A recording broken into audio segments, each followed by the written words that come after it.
Hello दोस्तों, welcome to back your YouTube channel goal PhD art channel में आप सभी का बहुत बहुत स्वागत है।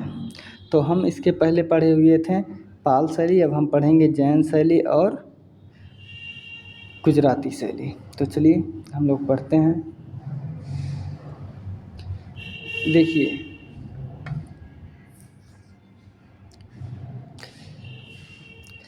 आज से पहले पश्चिम भारत की प्रभावशाली गुजरात चित्र शैली के विषय में कुछ जानकारी किसी को नहीं था।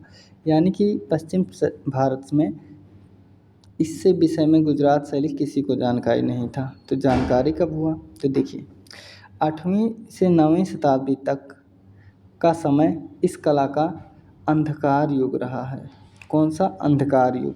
अब अंधकार युग का मतलब ऐसे समझ लीजिए, जैसे एक फ़ोटो आपका मिल गया बचपन में जब आप 5-6 साल के थे, उसके बाद एक फ़ोटो मिला जब आप 18-19 साल के हुए।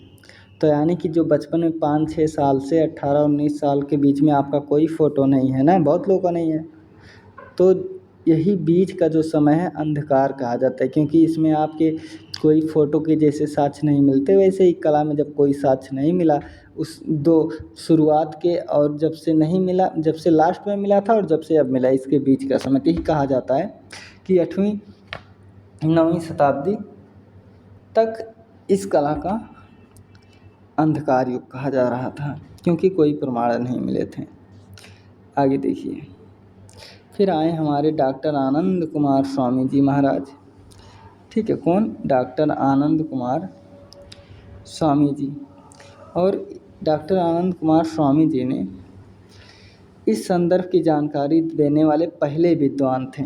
कौन? पहले विद्वान डॉक्टर आनंद कुमार स्वामी थे, जिन्होंने 1924 में बार्लिन म्यूजियम में सुरक्षित कल्पसूत्र की एक प्रति का परिचय प्रस्तुत किया, जिससे गुजरात क्षेत्र में फैली गुजराती शैली का परिचय हुआ। तो अगर ये पूछा जाए कि गुजराती शैली की खोज किसने की, तो आनंद कुमार स्वामी। गुजराती शैली की प्रति जो है 1924 में ये कहाँ से? बार्लिन म्यूजियम के कल्पसूत्र से ये परिचय प्रस्तुत किए थे। अब आगे देखिए, यहाँ कुछ समय बाद कुछ पुस्तक मिले। कब? कुछ समय बाद कुछ पुस्तक मिले, लेकिन उनका गुजरात शैली से कोई लेना देना, कोई संबंध नहीं था। ठीक है दोस्तों, देखिए, रति रहस्य गीत गोविंद। क्या? रति रहस्य और गीत गोविंद है। और जो चित्र हैं, देखिए, और जो चित्र हैं वो है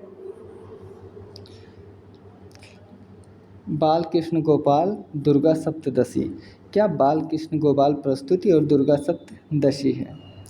अब इसके बाद यहाँ पर डॉक्टर आनंद कुमार स्वामी ने, किसने? डॉक्टर आनंद कुमार स्वामी लामा तारानाथ से सहमत थे, क्योंकि लामा तारानाथ पश्चिमी शैली नाम दिए थे ना, आगे हम पढ़ें तो ही देखिए, डॉक्टर आनंद कुमार स्वामी लामा तारानाथ से सहमत थे, उन्होंने पश्चिम भारतीय शैली नाम दिया था। लेकिन देखिए, NC मेहता 1924 में Nanalal Chamanlal Mehta, NC Mehta full form है नानालाल चमनलाल मेहता, ने गुजरात शैली के नाम से रूपम नामक पत्रिका प्रकाशित किया था। कब? 1924 में। अब हम देखेंगे कि यहाँ पर पुस्तक की लिपियाँ व संग्रहालय। तो देखिए, मैं एक एक डेट को अलग करके चल रहा हूँ। 1415 में रॉयल एशियाटिक सोसाइटी मुंबई में सेठ कल्याण सिंह और आनंद कुमार स्वामी के संग्रहालय में कुछ पुस्तक और लिपियाँ हैं।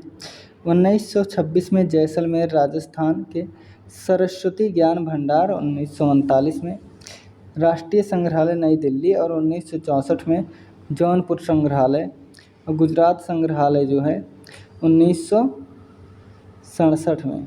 कितने? तो देखिए, 1967 में गुजरात शैली जौनपुर में चित्रित हुसैन शाह सरकी आदि के स्थान पर कुछ पुस्तक मिले हैं। तो कहाँ कहाँ मिले? 1426 में जैसलमेर राजस्थान के सरस्वती ज्ञान भंडार, और 1439 में राष्ट्रीय संग्रहालय नई दिल्ली, 1465 में जौनपुर संग्रहालय, गुजरात और 1467 में जौनपुर में चित्रित हुसैन शाह सर्की के निजी स्थान पर वहाँ पर उनके संग्रहालय मिले हैं। अब देखिए ये बहुत इम्पॉर्टेंट है, बार बार पूछा गया प्रश्न है कि बसंत विलास में कुल 79 चित्र मिले हैं। कितने? 79 चित्र मिले हैं, जिनमें बसंत और विशेष रूप से फागुन का वर्णन है। चैत, बैसाख, फागुन, यही ठीक है। इसमें कालिदास की महान काव्य रचना ऋतु संहार पर आधारित है, जिसमें पति पत्नी के प्रेम को दर्शाया गया है। किसके? पति पत्नी के प्रेम को दर्शाया गया है। ठीक है दोस्तों, अब ये चित्र देख लीजिए, ये चित्र कल्पसूत्र है। आगे देखते हैं। इसके बाद 1926 में, कब?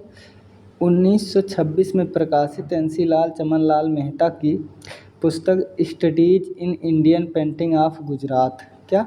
Studies in Indian painting of Gujarat है, जिसमें वन में वसंत का अवतार और नर नारियों का उद्गम यौवन को उदित करने वाली उसकी कल्याणी शोभा का अत्यंत सजीव चित्रण मन को लुभाती है। जो ये नर नारियों का उद्गम यौवन को दर्शाया गया है, इतना अच्छा है कि जैसे एकदम सजीव दिखती है और सबके मन को लुभाती है, मोहित करती है।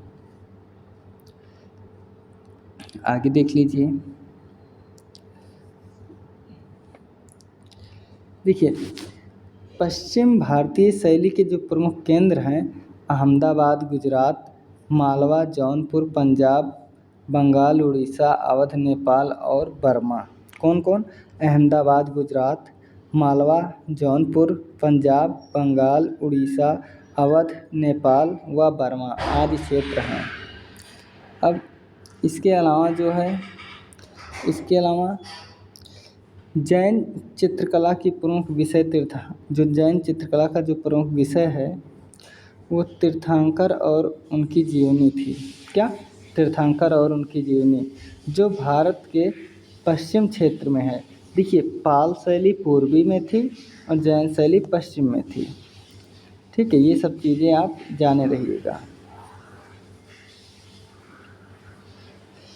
बिल्हड़ की जो पुस्तक है, चौर पंचाशिका का सचित्र चित्रित है, जिसमें बिल्हड़ और उनकी प्रेयसी चंपावती का प्रणय लीला का चित्रण है और यह चित्र जैनोत्तर है, मतलब जैन के बाद का है।